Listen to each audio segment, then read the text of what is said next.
Preparations began in early 1989 as we formed several teams to work on different aspects of our car. Our first major task was to determine the shape of our vehicle. We had two goals: to maximize the solar array size and to minimize drag. To do this, we tested several designs in the university wind tunnel. This clip shows the final design in the wind tunnel, showing that the boundary layer doesn't separate. This shape allowed for 11.44 square meters of solar array, almost 50% more than most of our competitors. Once the shape was finalized, the internal frame was constructed from lightweight 6061 aluminum tubing. The total weight of the frame was only 30 pounds. Because of the complexity of the tubing design, we were often restricted by space constraints, like the size of the motor, batteries, and powertrain. We designed and built our own motor, which is shown being mounted to the frame in its limited space.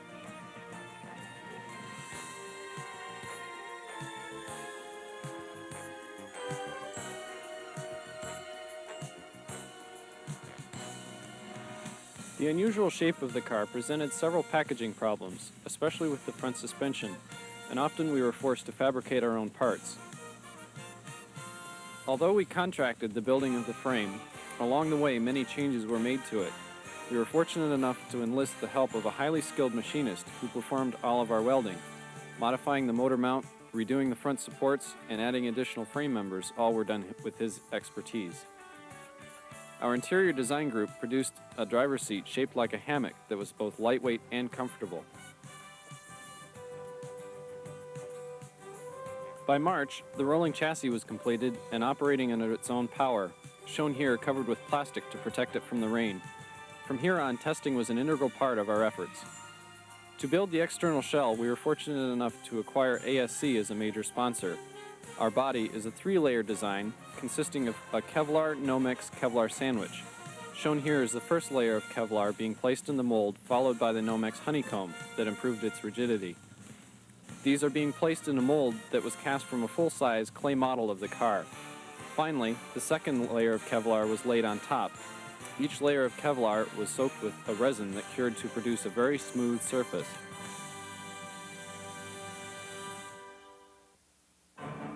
The entire section was placed in an oven for several hours to speed up this curing process.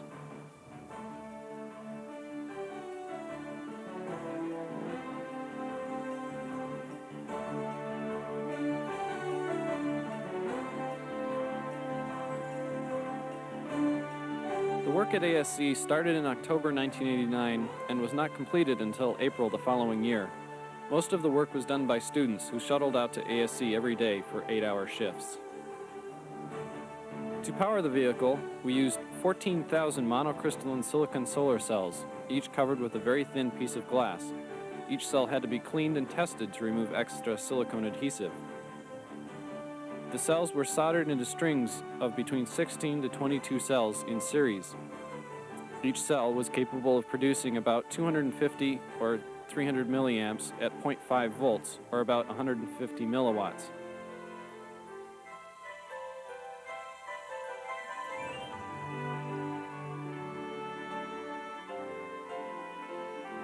Several strings were placed in series to form a panel, and these were connected in parallel to form a facet.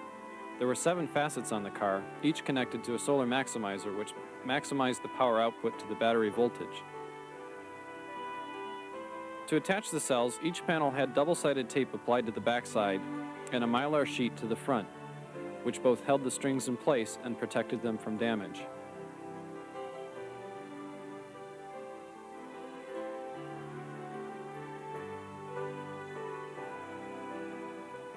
The panels were positioned on the car, as you can see here, and then the surface was thoroughly cleaned, one section at a time.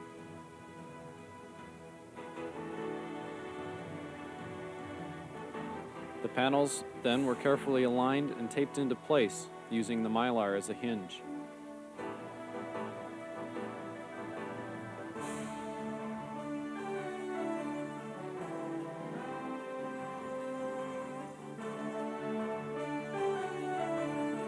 After that, the double-sided tape was exposed, and the panels were carefully pressed into place.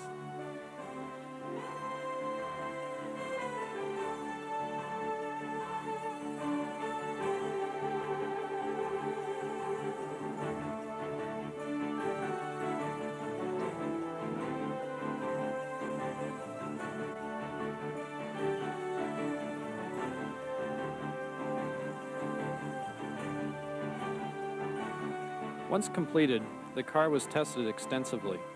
We used the facilities at Michigan International Speedway almost every other day in May and June.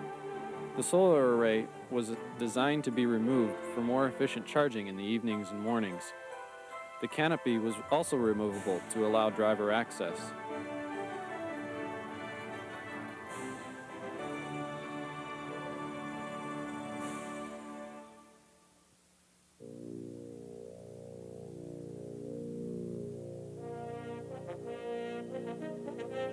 This was the first time the car ran on solar power alone. Up until this point, our testing was done solely with batteries.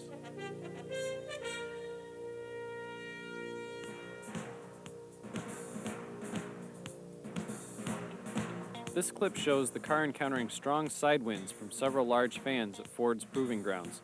Notice how the car is pushed to the left as it passes in front of the fans.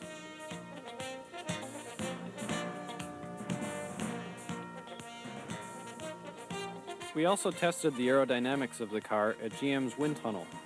Here it was found that the Sunrunner, with a slight modification to the wheel wells, had a lower drag coefficient than GM's Sunracer.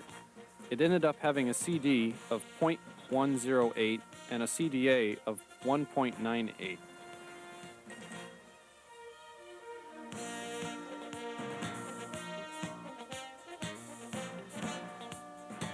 July 5th, 1990.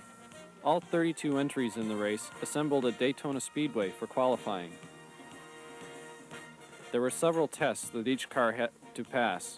These included a tilt test that demonstrated its stability.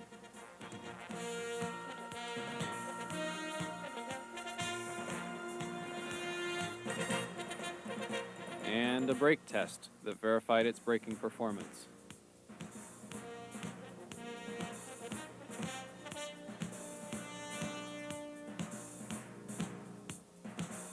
We qualified to start second and left Epcot at about noon Monday, July 9th.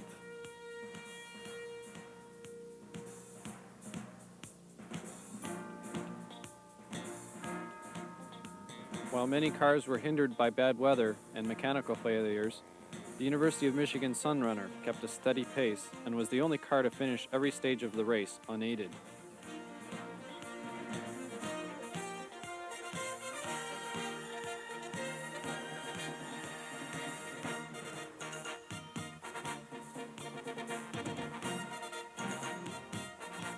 "11 days later, the Sunrunner secured its victory by finishing with an hour-and-a-half lead over its nearest competitor, Western Washington.